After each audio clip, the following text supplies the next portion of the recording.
안녕하세요. 세무법인 잠기일 이래훈 세무사입니다. 오늘은 개인 사업자를 위한 세법 해설, 부재는 아는 만큼 절세를 할 수 있다입니다. 이 책의 내용은 제가 직접 서술한 내용이고요. 필요한 자료는 국세청이라든가 좋은 자료가 있어서 발췌된 내용도 있음을 알려드립니다. 들어가기에 대해서 말씀드리면 제가 10년 동안 운영하면서 경험한 그리고 금융 컨설팅 업체에서 얻은 노하우를 토대로 세법 해설을 만들었습니다. 이 책은 최근 핫 이슈인 회계에 대한 기초적인 해설, 소득세에 대한 이해 등 필수사항에 대하여 컨설팅 현장에서 대표님들과 상담을 하면서 가장 궁금해하는 내용을 중심으로 독자 여러분에게 직관적으로 이해할 수 있도록 서술하였습니다. 특히 상담 중에 회사를 경영해도 바쁜데 이 시간에 이해할 수 없는 내용들로 가득한 세법을 공부해야 하는가? 세무사무실에서 모든 걸 잘 해결해주고 있는데 굳이 공부해야 되는가? 그런 말씀 하시거든요. 과연 세무사무실에서 모든 걸 해줄 수 있다고 믿는 건 아니겠죠. 세무들에 있는 슈퍼맨이 아니라 사람입니다. 지속적인 업데이트가 되지 않는다면 과거의 세법을 적용하여 예측하고 계산하고 세무신고를 실행하게 됩니다. 이로 인해서 발생하는 금전적 손실은 대표님이 부담하는 것입니다.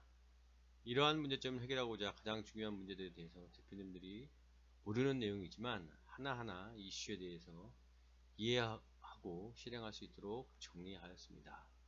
업무에 참고가 되었으면 좋겠습니다. 들어가기에 앞서서 필수사항을 먼저 말씀드리면 사업을 시작하면 반드시 사업용 계좌를 신청을 하세요.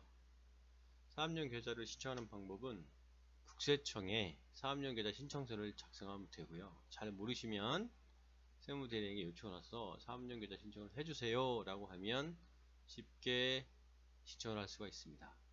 두 번째, 전력비, 통신비 사업 등에 대해서 간과를 하시고 개인 사업자용으로 신청을 안 하는 경우가 있거든요.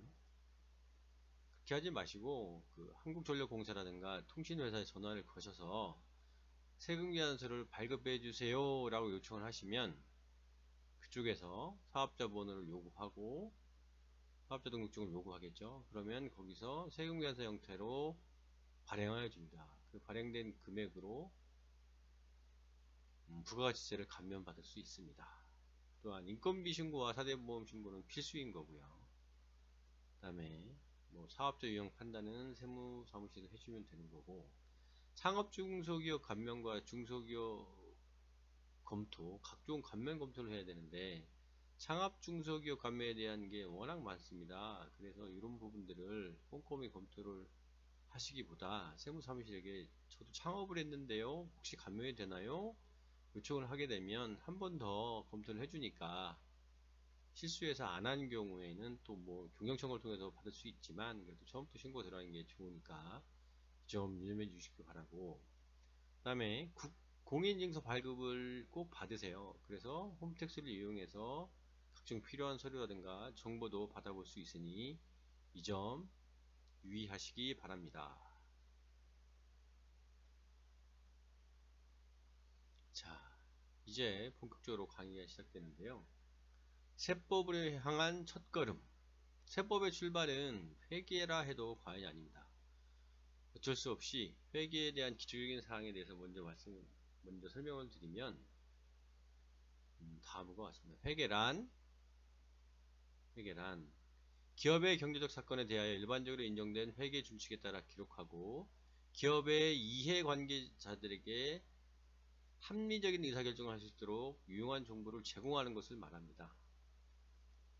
또한 이러한 회계 정보는 재무제표를 통해서 보고가 되는데요. 재무제표란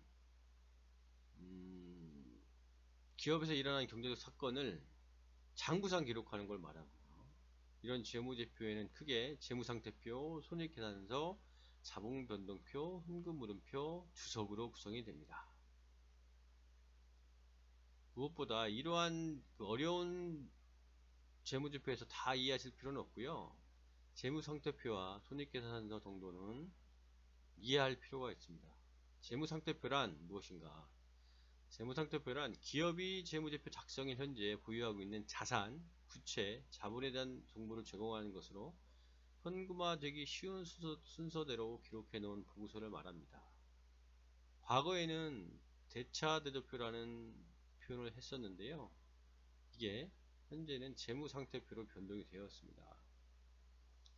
자산이라는 것은 기업주가 갖고 있는 내 것, 내 자산을 말하고요. 자산에는 뭐 유동자산, 비유동자산, 무형자산, 뭐 기타 자산들이 있는데 그런 자산을 현금화되기 쉬운 순서대로 작성해 기술해 놓은 걸 말하고요.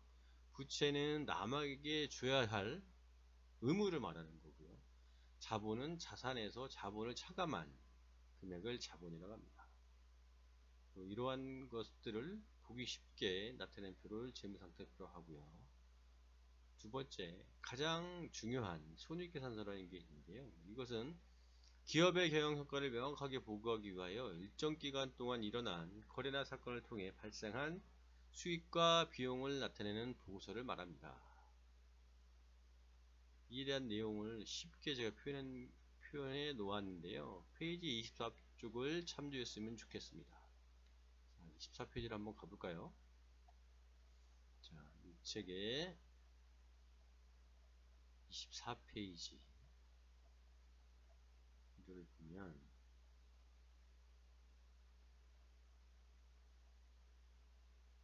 자, 여기인데요. 기업의 이익은 크게 영업활동을 통한 이익과 영업활동 이외의 수익으로 구분될 수 있고요. 영업활동이라는 것은 도매업을 하면 물건을 사와서 소매상한테 팔 때 발생하는 매출액이 있고요. 매출 원가라면 그 상품을 사왔을 때 대응되는 원가를 매출 원가라고 합니다. 그리고 판매를 하면서 발생하는 비용들을 판매 관리비라고 하고요. 여기서 발생한 이익과 영업외 수익이라는 게 있는데요. 이것은 예를 들어서 뭐 어떤 사업이 잘 돼서 그 발생한 수익을 금융기관에 넣었을 때 발생하는 이자 수익이라든가, 그리고 뭐 어떤 인센티브를 받거나 판매 장려금을 받았을 때, 그리고 대금을 대여하고 받은 수익, 그 다음에 뭐 신용카드 발행세액 공제를 받았다던가, 이런 금액들을 영업외 수익이라고 하고요. 직접 영업과 관련 없는 수익을 말하는 거고요. 영업외 비용 또한 직접적인 영업 활동 외에서 발생한 수익을 영업외 비용이라고 합니다. 그래서 쉽게 얘기를 하자면 매출액, 수익에서 비용을 차감한, 그러니까 영업 활동과 영업 외 활동에서 발생한 수익들을 총 수익에서 총 비용을 차감한 후 세금을 빼면 그게 단기 순이익이 됩니다. 이것을 회계 준칙에 따라서 작성한 재무제표를 손익 계산서라고 합니다. 다시 앞으로 돌아가겠습니다. 자, 세 번째, 재무제표의 작성 순서. 재무제표는 세무대리인이 회사의 거래의 인식으로부터 출발하여 분기를 통하여 통계적 원장, 치산표, 손익계산서, 재무상태표를 작성하게 됩니다. 네, 내용은 구체적으로 들어가면 어려운데요. 대략 이렇게 작성된다 라는 정도만 이해하셔도 큰 무리가 없을 것입니다. 두 번째 테마죠. 기업 운영과 세금. 자, 직면한 세금은 무엇이 있을까요? 미국의 유명한 정치가이자 외교관이었던 벤자민 프랭클린은 이런 말을 했습니다. 살아가면서 피할 수 없는 두 가지는 죽음과 세금이다. 이 책을 좀 더 자세히 읽어보면 벤자민 프랭클린의 말씀을 실감하게 될 것입니다. 자, 한번 계산해 볼까요? 조세 부담액의 계산. 대표님이 법인 혹은 개인 기업을 운영하면서 연간 부담하는 세액을 직접 계산해 보십시오. 조세 종류가 다음과 같습니다. 부가지세, 소득세, 지방세, 사대보험료, 준조세, 그 다음에 양도소득세도 발생하고요. 상속세, 증여세도 발생을 하고요. 재산을 취득했을 때 취득세, 재산세 등 지방세가 발생하죠.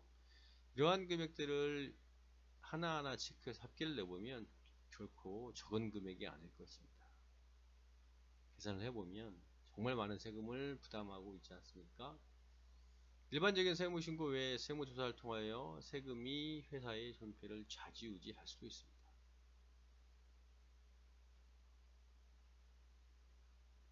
다음은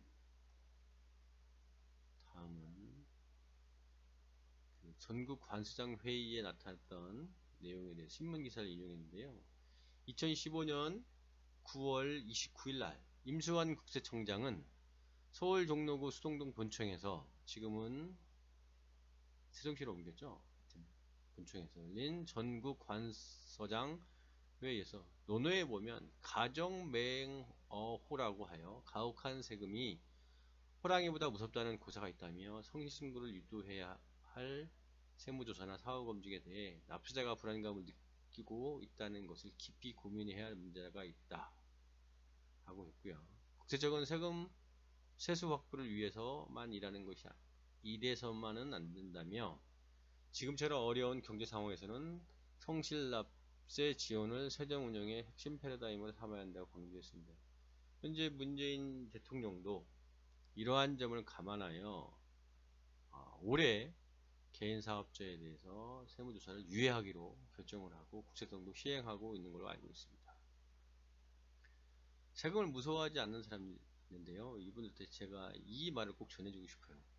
일일주구 부지외호.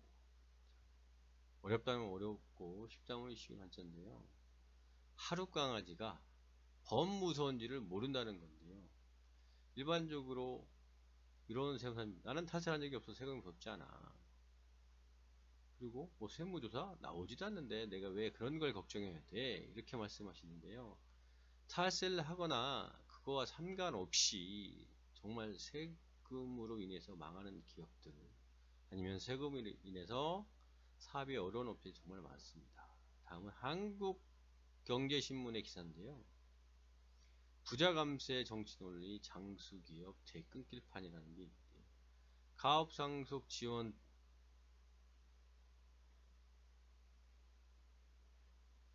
대해서 문제를 밝힌 건데, 연간 매출이 3천억이 넘는 중소기업인데 가업 승계 문제 때문에 기업을 매각할지 고민을 하고 있습니다.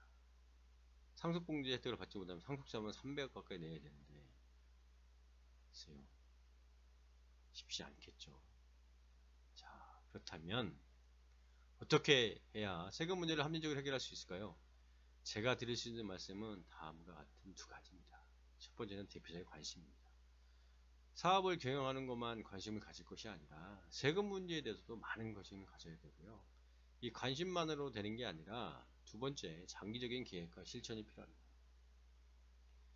대표님의 고가는 대표님이 직접 챙겨야 하기 때문입니다. 누군가 대신해 줄 수 있는 게 아닙니다. 이 점 유념하시고 다음에 더 많은 설명을 드리도록 하겠습니다. 감사합니다.